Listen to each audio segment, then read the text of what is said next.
Yo, people, what's going on? Welcome back to the channel. Hope you're well and in good health.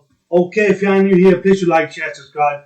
Please consider joining the channel, supporting the channel, support us on Patreon. Link in description. You can also join the channel by clicking the join button. Costs less than a cup of coffee. Okay, people, let's check out today's video. So we're on Bankrate right now. We're going to take a look at the S&P 500. It's all about financial education, trying to get a bit more wise in terms of investing, making our money through active income, passive income, and then investing it into something that will help us grow our money further. So one of the things there is S&P 500, which has been quite reliable over the years and does give a sense of return, every year. So let's take a look a little bit more in depth. Okay, so it says here, Standard & Poor's 500 Index, or S&P 500, is a collection of about 500 of the largest publicly traded companies in the US, and it's an ironic name for one of the best collections of stocks in the world. One that has returned investors about 10% annually over long periods of time. Consistency, reliability there, yeah? Here are the details of the actual fund. S&P 500 Index, what companies are included. Now, the S&P 500 is perhaps the world's most well-known stock index. The index contains about 500 of the largest publicly traded companies in America, making it a bellwether for stocks.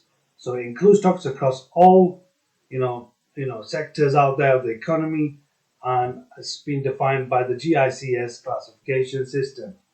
Okay, let's take a further look into this. Then it says, according to Standard & Poor's, the index represents about 80% of the total value of all stocks trading in the US markets. Obviously, that is colossal, it's quite big. And the index is synonymous with the market as a whole.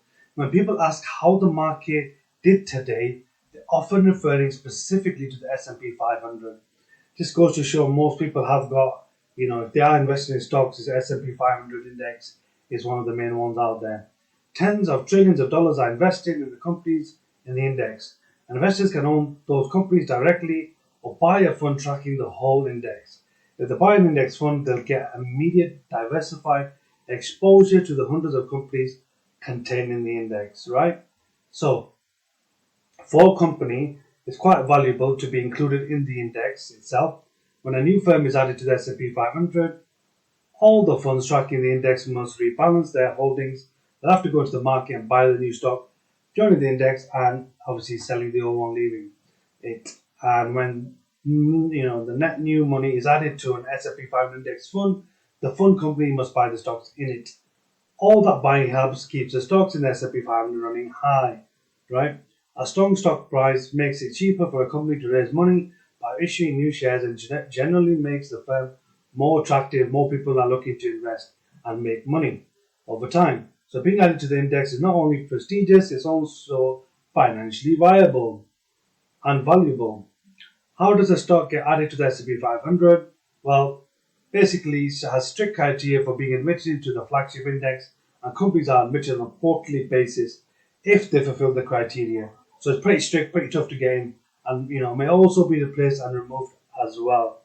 Following the collapse of Silicon Valley Bank in March 2023, a lot of you may have heard of that, S&P Dow Jones Indices announced that medical devices company, Insulet, basically would replace SVB Financial Group in the S&P 500. The change was set to take effect on March 15, 2023. Now, here are the key requirements in order to, get into the index as of Jan 2023. Must be a medical company, must have a market capitalization of at least 8.2 billion, at least 50% of shares must be available, i.e. floated on the exchange. So it must also be traded on a major US exchange, including the New York Stock Exchange or Nasdaq. Companies must have positive earnings in the latest quarter and over the prior 4 quarters, pretty much summed together. Must have traded at least 250,000 daily shares in the last 6 months prior to inclusion. Those are the most important criteria for inclusion. But Standard & Poor's also considers how the inclusion of a stock maintains a balance of sectors for the index as a whole. Index managers want a collection of companies that give a representative picture of major American businesses. So it's not that easy to get in. You've got to really be up there in terms of company. S&P 500 is a weighted index, right? What does that mean? So the S&P 500 is an index that's weighted according to the size of the companies in the index. The larger the company, the more heft it carries, right? So basically more reputation, more power. So the weighing relies on each firm's market capitalization, the total value of its outstanding shares.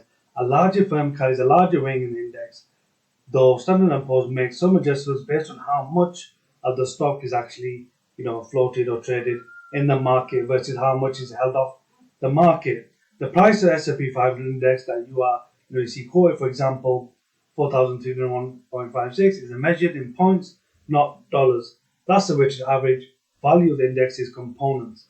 As the component stocks move up and down, the index rises or falls according to the calculation.